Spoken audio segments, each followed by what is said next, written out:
Hey everybody, it's Jason from the Texas Gun Vault 2, and first of all, sorry about the weird angle. I got a new car, and there's no good place to rest the phone when I film these videos except put it down in the console, so you gotta look at me from a weird angle, and I apologize. Alright, so I want to come to you guys with an update video regarding the ATF pistol stabilizing brace rule and the information as I get it. You guys know I made a video that blew up regarding me Amnesty registering an AR-15 pistol that I had, saying I want to be a test guinea pig because I know the system. I already got like 40 tax stamps. It's a gun that I don't really care about. So I don't really care what happens to it and so forth. And I wanted to help get information out to people so they could make their best decisions, okay? And so a little bit of time has transpired, and so I have a few updates, okay? Some things are just observations, and some things is actual hard data. First off, as you can see, I'm still here. I'm at work. I'm alive. The ATF hasn't come to my door, arrested me, and killed me, okay? So none of that has happened. None of the doomsday sayers saying it's a trap. None of that has happened, okay? But I have noticed now that time has gone by, the temperature has kind of lowered, and three types of people seem to have presented themselves. First off, we have, of course, the forever and ever I will not comply people, and I support them 110%, okay? I'm not really a big fan of them going out on the internet saying they won't comply because they're essentially telling the government who they are. But I support them 100%. I understand why they're upset. I understand why they feel the way that they do. I can tell you as an NFA collector myself, I kind of look at them and go, welcome aboard, because people that have been buying silencers, building SBRs, we've been dealing with this stuff for a long time, and we've been begging these other gun owners, hey, join us in this fight to repeal the NFA. This is terrible. And a lot of people are like, you don't need machine guns. I don't want a silencer. I don't want to. Now that the NFA has come for them, now they're all upset, okay? So it's like, welcome to the fight. We've been doing this now for a long time. But anyway, there's the I will not comply people. Then I've noticed on Facebook and Reddit, where I'm a member of a few NFA groups, mainly dealing with, tracking the wait times of form processing. There's a lot of people in the NFA world that are just Amnesty registering because they're like, hey, I already got 20 stamps, in my case, 40 stamps, whatever. What's another couple of SBRs? I was going to SBR them anyway, eventually, might as well do it now. And so there's actually a large contingency of people that are just doing it anyway. So I know that's going to tick off the I will not comply crowd, but this is kind of a silent majority. And then there's the third type of people, which either they already own NFA items or they've never done this before, but they're waiting 60 or 90 days to see how all of this plays out in the courts because it might get overturned and all of this would be moot, okay? So those are the three types of people we're dealing with right now. So right now, I'm making this video. It is February the 15th. I submitted my paperwork for the Amnesty registration of my AR pistol 30 days ago. So on January the 15th, okay? People had originally said, you can't do it. It's before the publication of the rule. Well, I have some information for you. Number one, my form is still pending, okay? So I can't speak firsthand, but I can tell you from the groups that I'm a member of, both on Facebook and Reddit, people that submitted forms before and near the date that I did have already been getting approvals back on those Amnesty registrations. So the ATF is approving them. There has not been anybody that I'm aware of that has had any problems, meaning there's a problem with the form or they come back disapproved for whatever reason. None of that has happened so far, and there's been quite a few approvals, okay? So the ATF hasn't been knocking on people's doors. They haven't been doing some type of score sheet, looking at it and going, well, you have an optic on that. We're not going to do it, or what. That has not happened. They've just approved them, okay? It also appears from the people that have submitted forms, some people submitted pictures like I did, some people did not. It appears that for the most part, the ATF has not been asking for more information. So if you did not submit pictures and you Amnesty register a typical gun, let's say a CZ Scorpion or a SIG MCX or a B&T APC, they're not asking for pictures.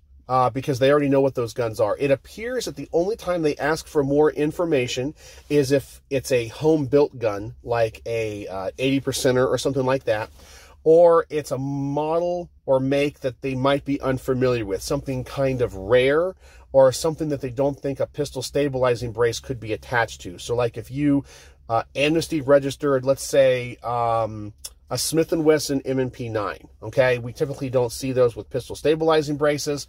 They're asking for pictures for those for more information. But as long as you are submitting it on a basic gun, I said like a CZ Scorpion, SIG MCX, they're not asking for pictures. So far, everything has been approved. I have not seen anybody that has submitted forms that has reported back with a disapproval or anything else with any other issues. So the approvals are coming back. And that's it. So there doesn't really seem to be any issues. No one's saying the ATF's coming to their door. No one's asking for some kind of type of weird point system. It doesn't matter if there's sights on the gun, not on the gun. As long as you fill out the form, you get. It seems like they're approving.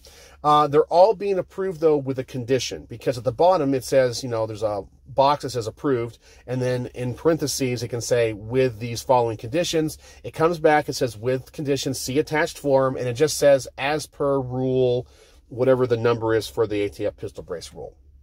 So that's it. So that's more, I think, for their bookkeeping. So when they look at the form in the future, they know it was originally registered under this. And that's it. I'm trying to think if there's any other updates I want to give you guys. If you're not aware of, the ATF has said that if you do have a foreign-made pistol, you don't have to worry about 922R compliance. What else did they say?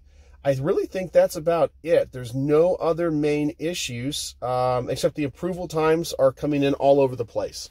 I submitted my paperwork January the 15th, but people that were before me and after me have already gotten approvals. But that's typical of the NFA process anyway. It comes in just kind of a shotgun pattern. There's no rhyme or reason to it. So yeah, that's it. So if you're thinking about registering it or Amnesty registering it, there doesn't really seem to be any problems. There's no weird paperwork, and as long as you seem to be submitting paperwork for a typical gun that you would have a pistol brace for, they're not asking for more information.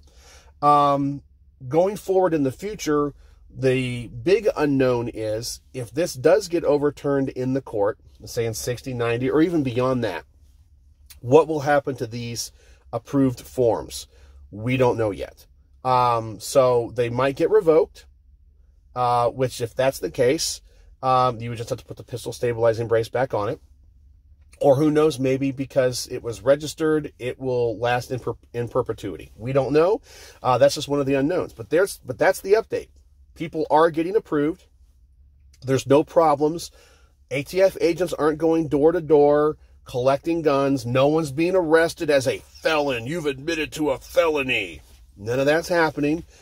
Just as we suspected, and just like it did back in the 90s with the street sweeper shotguns, and in 1968 with the general amnesty and the machine gun amnesty.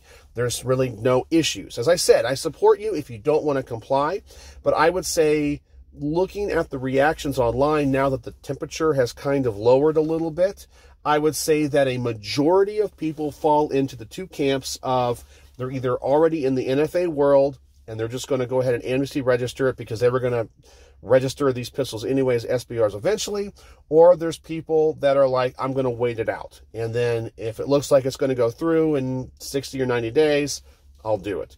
But that's it. That's what I think most people are doing. As I said, I understand why people are so upset. I understand why they feel the way they do. And I guess the reason I am not as upset about this is something that I mentioned, that as an NFA collector and someone that's been in the NFA world with suppressors and short-barreled rifles, short-barreled shotguns for a long time, it's like, welcome to the party. Yeah, the NFA is stupid, and I have been one of the biggest proponents online telling people we need to elect people, we need to donate to organizations that are fighting it to get it repealed. But of course, it falls on deaf ears. Most of these I will not comply people are people that have never been in the NFA world before, and now the NFA has caught them up, and now all of a sudden they care. It's just like, for a long time, you would ask most of these people, should we repeal the NFA? They'd be like, nah, because it doesn't affect me. I don't care. And no one should have machine guns anyway, or silencers are stupid, or whatever. And now all of a sudden they're getting tossed into this and like, oh my God, it's so bad. I can't believe how restrictive this is. It's like, wow, first time? Yeah, it's like we've been dealing with this for a long time, and we've been begging you guys to join us in this fight. But who knows? Maybe now more people will get on board and try to help us fight this. But anyway, so that's what's going on. That's the updates. So I will let you guys know if anything happens with my forums. And also want to let you guys know that the new Texas Gun Vault channel, the Texas Gun Vault Reloaded, which there is a link in the description. I'll probably do it as a pinned comment as well. If you're not a subscriber over there, please go subscribe to me.